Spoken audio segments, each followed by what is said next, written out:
नमस्कार, मैं हूं तुषार और आप देख रहे हैं खबर 100। आइए रुख करते हैं आज की खबरों की ओर, पर उससे पहले एक नजर आज की हेडलाइंस पर।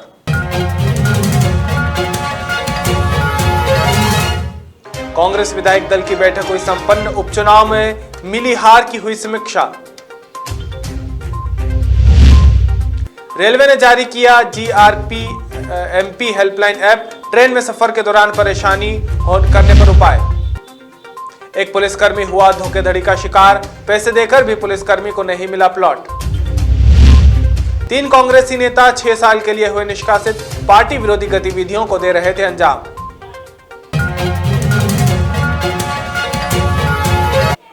उपचुनाव में मिली हार के बाद कांग्रेस की विधायक दल की बैठक संपन्न हुई। यह बैठक पूर्व मुख्यमंत्री और PCC चीफ कमलनाथ ने अपने निवास पर रखी थी, जिसमें शामिल होने के लिए मध्य प्रदेश के अलग अलग जिलों से सभी विधायक पहुंचे। इस समीक्षा बैठक के दौरान मीडिया से चर्चा करते हुए कांग्रेस विधायकों और पदाधिकारियों ने उपचुनाव में कांग्रेस की हार को अप्रत्याशित बताया। वहीं कांग्रेस के पूर्व विधायक हेमंत कटारे ने भारतीय जनता पार्टी पर गंभीर आरोप लगाते हुए कहा कि जनता ने मुझे ही चुना, लेकिन बीजेपी ने सत्ता के दम पर चुनाव जीता है। उन्होंने कहा कि जनादेश जैसा आया है, आश्चर्यजनक है, जो रिपोर्ट्स आ रही थी उसके विपरीत है। और इतनी बड़ी मार्जिन से जो सीटें भारतीय जनता पार्टी जीती, वो सीटें भारतीय जनता पार्टी को भी अचंभा है कि उनको इतना वोट कैसे मिला। ये चिंता और विश्लेषण का विषय है। एक बात उन्होंने बहुत ताकत से बोली। उन्होंने कहा कि 3 साल कांग्रेस को विपक्ष के रूप में मध्य प्रदेश को समृद्ध करने के लिए अपनी भूमिका तो निभाना ही है, पर कांग्रेस के संगठन को कैसे हम इतना मजबूत करें कि कोई उसमें चूक न हो। और एक बात और महत्वपूर्ण उनके पूरी भावना में आई कि मैं जब तक समृद्ध मध्य प्रदेश की परिकल्पना में पूर्ण नहीं हो जाता, तब तक कांग्रेस जन का एक एक छोटे से छोटा कार्यकर्ता के साथ मिलकर कमलनाथ जी मध्य प्रदेश में पूरी ताकत से जो उनका भाव सत्ता में रह के मध्य प्रदेश के लिए था, वो विपक्ष में रह के भी रहेगा। एकजुट रहकर हमें ताकत से लगे रहना है और साथ ही साथ एक अच्छी भावना, सकारात्मक भावना उन्होंने अपनी उद्दलित की। मैं मानता हूं कि ये पॉजिटिविटी के साथ मध्य प्रदेश की कांग्रेस पार्टी सेवा करेगी। विपक्ष की भूमिका अदा करेंगे, प्रदेश हित में काम करेंगे और इसके लिए हमें मिलजुल कर काम करने की आवश्यकता पड़ी प्रदेश के विकास के लिए, तो वह भी करेंगे। सर, संगठन स्तर पर क्या बदलाव होने चाहिए कांग्रेस में? ये प्रदेश के बारे में कांग्रेस के शीर्ष नेतृत्व फैसला करें। देखिए, हार जीत होती रहती है, लेकिन हार मानना नहीं चाहिए। कभी चुनाव जीतते हैं, कभी चुनाव हारते हैं, परिस्थिति बनती है, लेकिन कांग्रेस हर संघर्ष के दौर से बेहतर मजबूती से उभरती है और आगे भी कांग्रेस उभरेगी। एक चुनाव में पूरा युद्ध नहीं हुआ, आगे भी बहुत मौके रहेंगे। कमलनाथ जी नेतृत्व करते हैं। देखिए, कौन किसका नेतृत्व करेगा, कब क्या होगा, इसकी टिप्पणी हम लोग कोई नहीं कह सकते, लेकिन कमलनाथ जी हमारे प्रदेश कांग्रेस कमेटी के अध्यक्ष हैं, वो नेतृत्व करेंगे।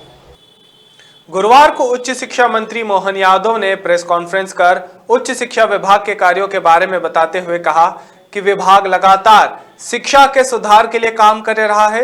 इसी के साथ उन्होंने बताया कि शिक्षा विभाग जल्द ही 1000 भर्ती करने जा रहा है और सभी विद्यार्थियों को एडमिशन मिल सके, इसके लिए सरकार प्रयास कर रही है। इस मौके पर उन्होंने पेंशन के सरलीकरण, काउंसलिंग सहित रिक्त पदों और अन्य कई मुद्दों को लेकर भी चर्चा की। 517 महाविद्यालय में 200 महाविद्यालय हमने लिए हैं, जिसमें सब प्रकार की सुविधा देने का प्रयास विभाग कर रहा है, उसको टॉप प्रायोरिटी पे लिया है।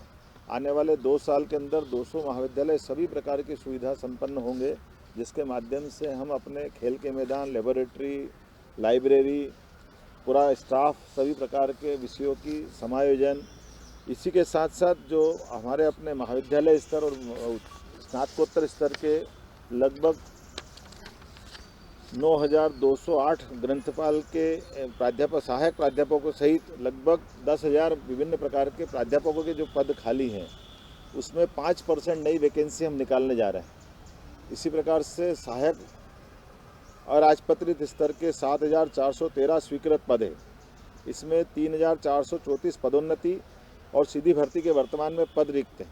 इसमें भी 5% नई भर्ती के पद हम निकालने वाले हैं, जिसके माध्यम से अलग अलग श्रेणी के सभी पदों का सिलेक्शन कराने के लिए प्रोफेशनल एग्जामिनेशन बोर्ड को और साथ ही साथ पीएससी से हम निवेदन करने वाले हैं। तो एक तरह से जो फ्रेश विभाग के अंदर नई भर्ती जो चाहिए उसका निर्णय भी विभाग ने किया। इन दिनों railway police GRP MP helpline संचालित कर रही है।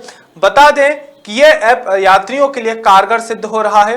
रेलवे एसपी के अनुसार इस ऐप के माध्यम से ट्रेन में सफर कर रहे यात्री किसी भी मामले की शिकायत कर रह सकते हैं, जिसके बाद तत्काल उनकी समस्याओं का समाधान रेलवे पुलिस द्वारा किया जाएगा।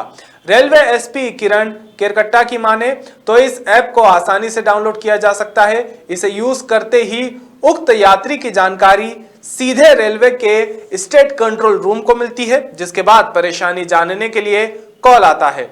इसके साथ ही किसी भी वारदात की सूचना भी इस एप्लीकेशन के माध्यम से दी जा सकती है।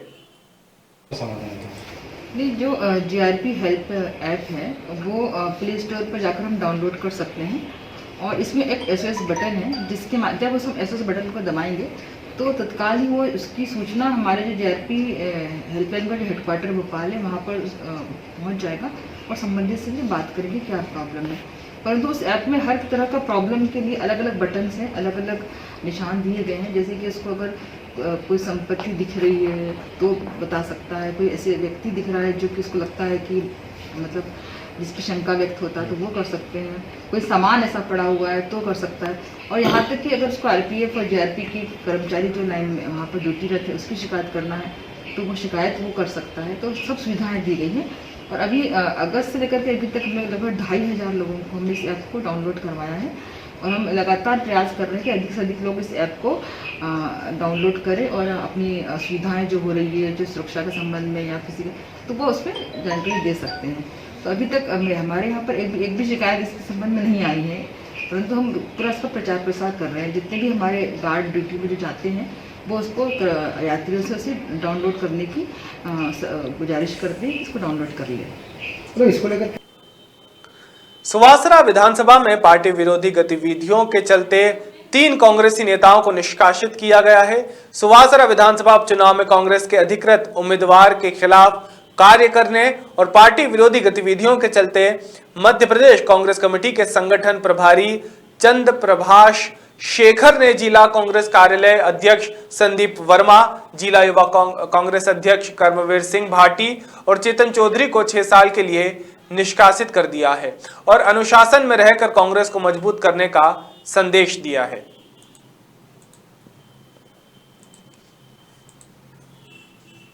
इंदौर में धोखाधड़ी की वारदातें आए दिन सामने आ रही है।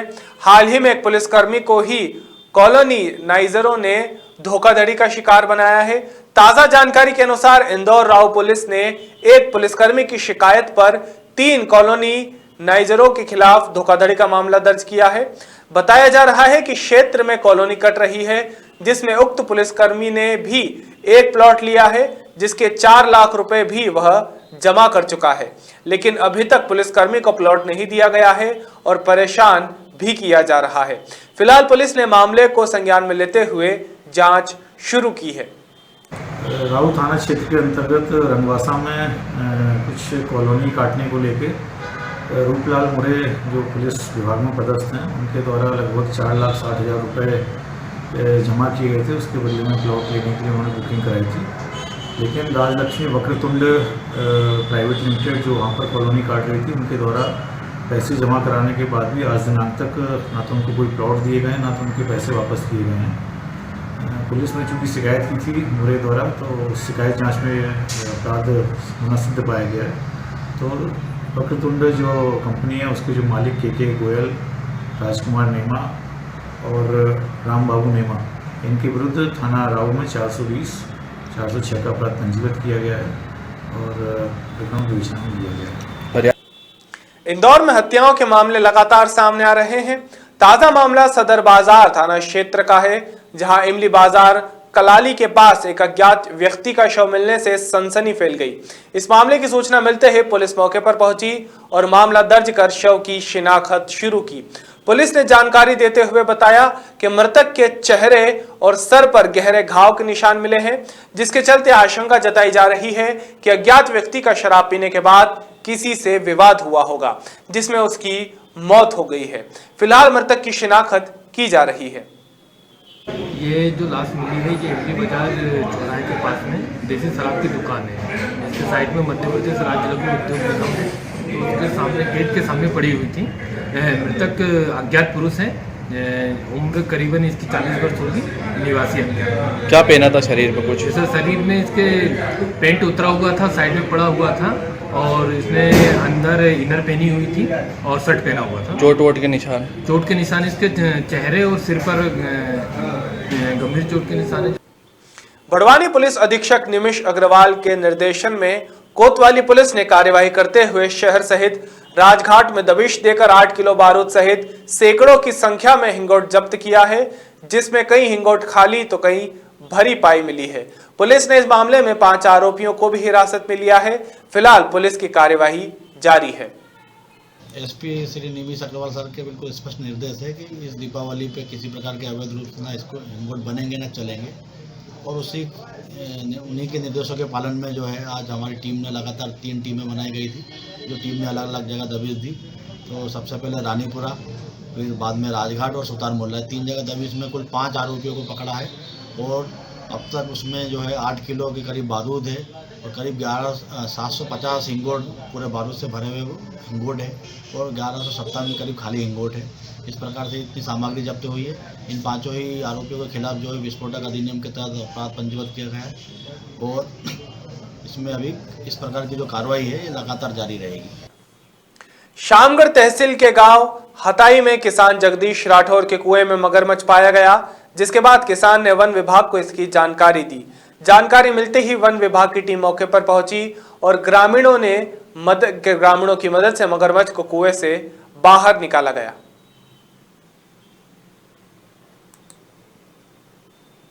इंदौर से 35 किलोमीटर दूर होलकर राजवंश की राजधानी कंपेल में देवी अहिल्याबाई ने 320 साल पहले 10 भुजाओं वाले गोवर्धन नाथ मंदिर का निर्माण करवाया था।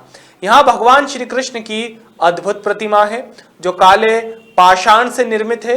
प्रतिमा की ऊंचाई 2 फीट है और साथ ही 10 भुजाओं वाली मूर्ति है। भगवान श्री कृष्ण ने के 2 हाथों में बांसुरी वादन और एक हाथ में गोवर्धन पर्वत उठाया हुआ है।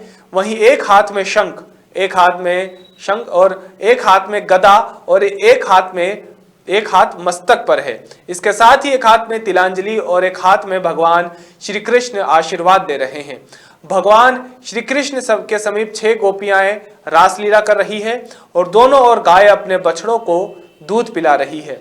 कहा जाता है कि यहाँ जो भी भक्त अपनी मनोकामनाएं लेकर आता है वह पूर्ण होती है। इस अद्भुत और चमत्कारी मंदिर पर 11 के अवसर पर इंदौर के खादीवाला परिवार के वरिष्ठ समाज सेवी संजय खादीवाल ने अपने मित्रों के साथ स्वर्गीय राजेंद्र खादीवाला की स्मृति में खिचड़ी प्रसाद का वितरण किया। जो प्रतिमा की विशेषता है वो 10 भुजा है, भगवान की 10 भुजा। पूरा जो ऊपर है गोवर्धन पर्वत है। गोवर्धन एक हाथ भुजा से चीखी उंगली में पूरा गोवर्धन पर्वत है। पूरा ऊपर पर्वत है, ऊपर पर्वत है, चीठी उंगली से एक पर्वत है। एक भुजा मस्तक पर है, 2 हाथ से बांसुरी वादन है, एक हाथ में शंख, एक हाथ में चक्र, एक हाथ में पद्म है और एक हाथ में गदा है। एक हाथ धर्म, अर्थ, काम और मोक्ष का प्रतीक है और एक भुजा से एक हाथ से आशीर्वाद दे रहे हैं। कुल मिला के भगवान की 10 भुजाएं हैं। भगवान की जो सवारी है वो गरुड़ जी के ऊपर है। भगवान जो सवार है उनकी सवारी है वो गरुड़ जी के ऊपर है और गरुड़ जी सवार है शेषनाग के ऊपर। भगवान के वाम और दक्षिण में पोशाक है। भगवान के वाम और दक्षिण में 3 गोपियाँ हैं। कोई मृदंग बजा रही है, कोई रासलीला कर रही है। 3 6 गोपियाँ हैं। नीचे 2 गाय हैं जो अपने बछड़ों को दूध पिला रही है। भगवान का पूरा बाल रूप वृंदावन, मथुरा, गोकुल, बरसाना में जो घटनाएं घटित हुई पूरा चित्रण है। पूरा बाल रूप है, बाल स्वरूप 2 फीट की प्रतिमा है प्रकृति और पूरा बाल रूप है।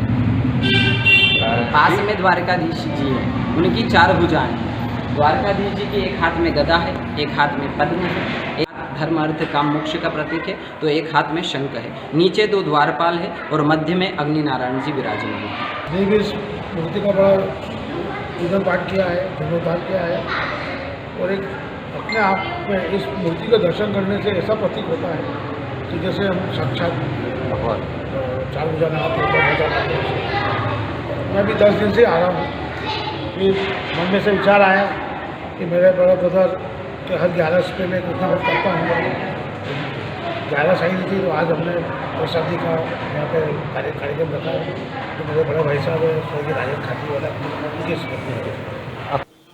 अभी के लिए केवल इतना ही। बाकी ताजा खबरों के लिए जुड़े रहिए खबर 100 के साथ, जनता की बुलंद आवाज।